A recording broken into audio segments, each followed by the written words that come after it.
अस्सलाम वालेकुम students, welcome on my YouTube channel discover education. आप जानते हैं कि हमने chapter number 2 biological molecule start किया हुआ है, जिसे हम डिटेल में डिस्कस कर रहे हैं क्योंकि हमने इसमें से लॉन्ग क्वेश्चन अटैम्प्ट करना होता है, तो इसे समझना बहुत ज़्यादा ज़रूरी है। हमने पिछले लेक्चर्स में मोनोसेक्राइड्स और लिगोसेक्राइड्स को डिस्कस कर लिया था। आज हमने डिस्कस करना है polysaccharides. Polysaccharide is also a type of carbohydrates. ठीक है, अब मोनोसेक्राइड्स में तो हमने पढ़ा कि एक सिंपलेस्ट फॉर्म है कार्बोहाइड्रेट्स की, और लिगोसेक्राइड्स में पढ़ा के 2 से लेकर 10 तक जो हैं मोनोसेक्राइड्स कंबाइन हो सकते हैं और फिर ओलिगोसेक्राइड्स बनेंगे। फिर 2 मोनोसेक्राइड्स कंबाइन होंगे तो उनके दरमियान बॉन्ड कौन सा बनेगा, 1 to ग्लाइकोसिडिक लिंकेज। हमने ये बहुत डिटेल में डिस्कस कर लिया। आज हमने डिस्कस करना है पॉलीसेक्राइड्स। पॉलीसेक्राइड्स का आपको नेम से ही शो हो रहा होगा कि poly mean many, saccharides mean sugar. अब मतलब के पॉलीसेक्राइड्स क्या हैं? पॉलीसेक्राइड्स जो है वो कॉम्बिनेशन है मोनोसेक्राइड्स का, आप कह सकते हैं मोर कॉम्प्लेक्स हैं ओलिगोसेक्राइड्स से। अब बहुत ज़्यादा तादाद में कार्बोहाइड्रेट्स, सेक्राइड्स, मोनोसेक्राइड्स और लिगोसेक्राइड्स कंबाइन हुए तो पॉलीसेक्राइड बन गया। अब पॉलीसेक्राइड्स को आप इनका कंपैरिजन आपने बहुत अच्छी तरह याद करना है कि हमने किया था कि मोनोसेक्राइड्स जो होते हैं वो बहुत ज़्यादा स्वीट होते हैं टेस्ट में, और ओलिगोसेक्राइड्स में पढ़ा था कि वो लेस होते हैं। ठीक है, अब पॉलीसेक्राइड्स की बात की जाए तो ये टेस्ट लेस होते हैं, इनका कोई भी टेस्ट नहीं होता। अब अगर मैं सोलिबिलिटी की बेस पर बात करूं तो मोनोसेक्राइड्स जो हैं वो हाईली सोलिबल हैं वाटर में, ओलिगोसेक्राइड्स की बात करूं तो वो लेस सोलिबल हैं वाटर में। और अगर मैं बात करूं पॉलीसेक्राइड्स की तो ये बहुत मामूली, बहुत कम सोलिबल होते हैं वाटर में। ये इसका एक हो गया। अब ये डिफ्रेंशिएट हो गया। अब आपने देखना है कि पॉलीसेक्राइड्स जो हैं ये कॉम्प्लेक्स हैं, और यही वो टाइप है कार्बोहाइड्रेट्स की जो बहुत ज़्यादा अबंडेंट है नेचर में।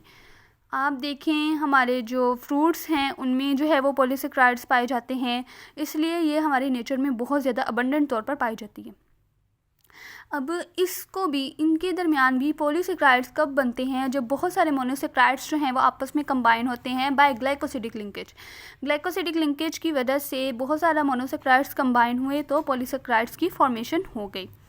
अब बहुत ये पॉलीसेक्राइड्स की एग्जांपल आपने बहुत अच्छे तरीके से याद करनी है कि स्टार्च है, ग्लाइकोजन है, सेलुलोज है।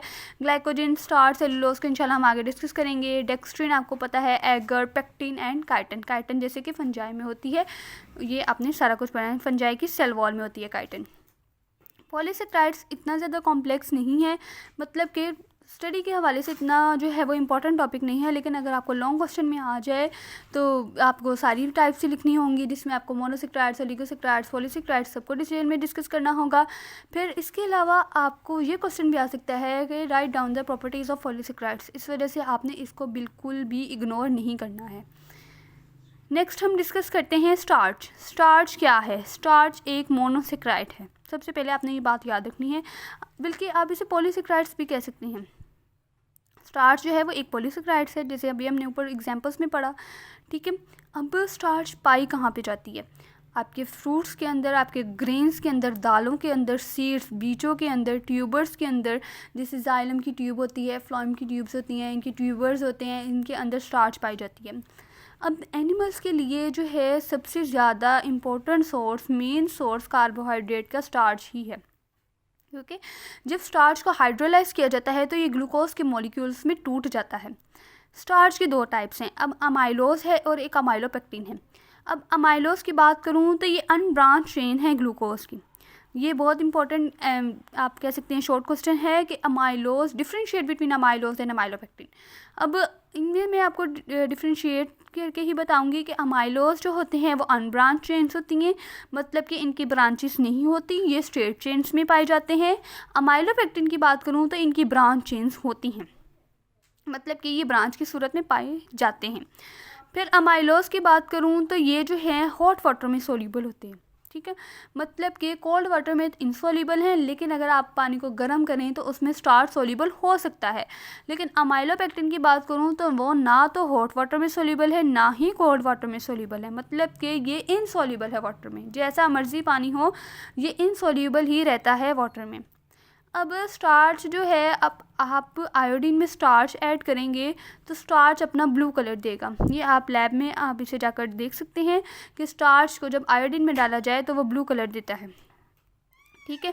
आज हमने पॉलीसेकेराइड और स्टार्च को तो इंशाल्लाह डिस्कस कर लिया है। कल हम ग्लाइकोजन को डिस्कस करेंगे और सेलुलोज को डिस्कस करेंगे।